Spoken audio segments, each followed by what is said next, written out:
Welcome back, everyone, to a brand new Explainer. Today, we're stepping right into an awe-inspiring, honestly kind of cosmic scene from one of the foundational texts of Buddhist philosophy, the Mahaprajnaparamita Upadesha. Specifically, we're digging into Role 54.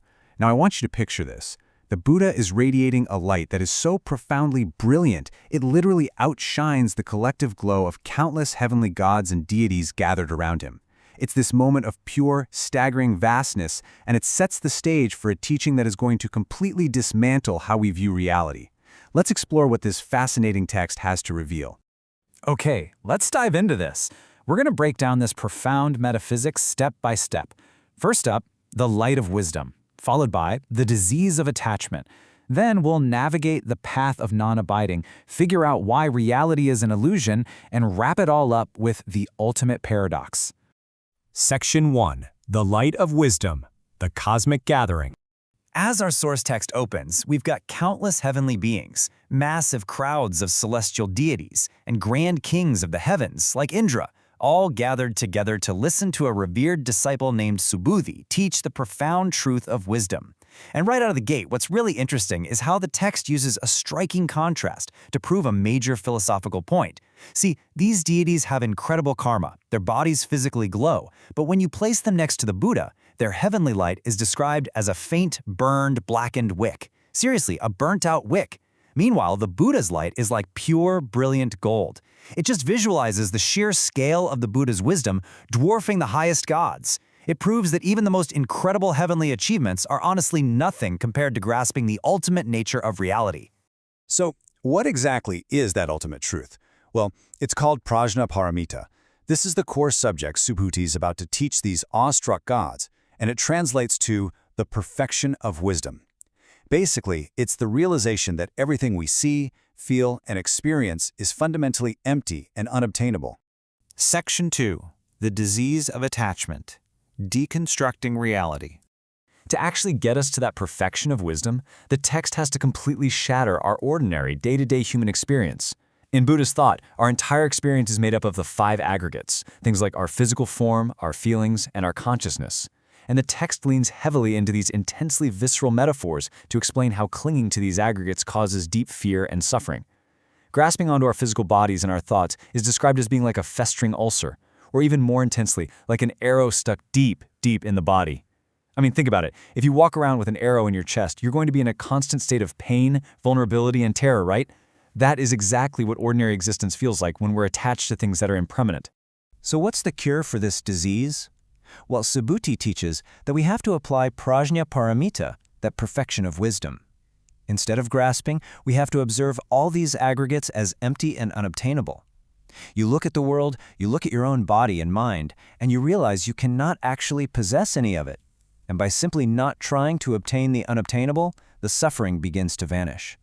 Section 3. The path of non-abiding. The core shift. Now, this is where things get truly mind-bending. It's one thing to let go of material attachments, right? But what about our spiritual achievements? The text introduces a concept called non-abiding.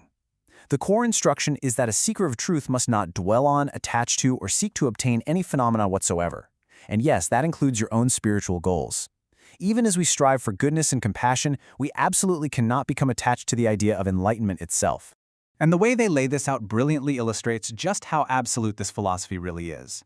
On the one hand, we have the ordinary things, physical form, the 5 senses, the elements.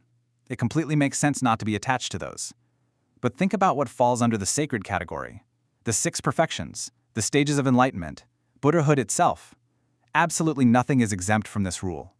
A bodhisattva, a being seeking full awakening, cannot abide in or attach themselves to any of it, not even the act of saving beings or purifying Buddha lands.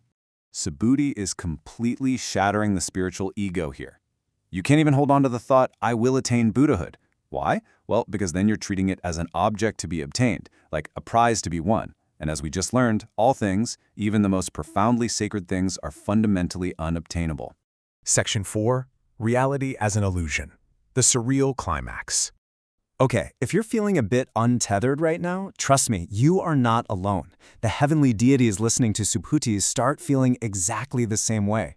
The very ground of reality is essentially disappearing beneath their feet, and they mentally pose this brilliant Socratic question, which Subhuti, of course, instantly reads from their minds. They wonder, if everything is totally empty, and there's no one to attain anything and nothing to abide in, who is speaking right now? And who is listening? What are we even doing here at this grand gathering? To answer this, Subhuti doesn't just give some dry, logical proof. He offers these incredible, surreal metaphors to make the abstract concept of emptiness suddenly click for everyone. He says this teaching is like a magical illusion conjured by a magician at a busy crossroads. Or it's like a person having a dream that the Buddha is teaching them. But my personal favorite? He compares the speaker and the listener to two echoes answering each other in a deep, vast ravine. Are the echoes real? I mean, you can hear them, but you can't grab them. They're just conditions bouncing off each other. So the crucial point is this. Ultimately, there is no speaker, no listener, and no knower. The words Subhuti is speaking, the concepts of enlightenment he is teaching, they are themselves just illusions. But, and this is absolutely key, they are illusions being used skillfully to break other illusions. You're using the echo of truth to quiet the echoes of suffering. Section 5. The Ultimate Paradox. Compassion in Emptiness. Now, you might hear all this talk about emptiness and illusions and think, well, what's the point? This just sounds like cold, depressing nihilism. But actually, it's the exact opposite. Let's see how this builds, because this philosophy leads to a beautiful, boundless empowerment. It's the ultimate paradox of the Bodhisattva. Step 1.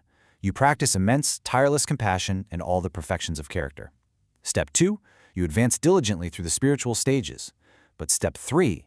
You do all of this while simultaneously realizing there is absolutely nothing to attain and nowhere to abide. You act with limitless compassion exactly because you know everything is empty. There's no ego tying you down. There's no selfish desire for some grand spiritual reward. Just pure, unattached action for the benefit of others.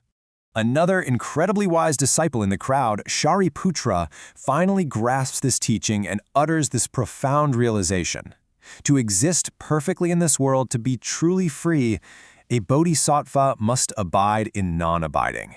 You live, you love, you help, you strive, but you let it all flow right through you without getting trapped by any of it.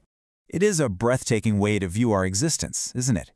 We are the echoes in the ravine, dreaming the illusion of reality, yet entirely capable of immense grace within that dream. So I'm going to leave you with this final thought to ponder. How will you practice immense compassion in your own life, knowing that ultimately there is nowhere to abide? Thank you so much for joining me on this profound journey today. Keep exploring, keep questioning, and I will see you in the next explainer.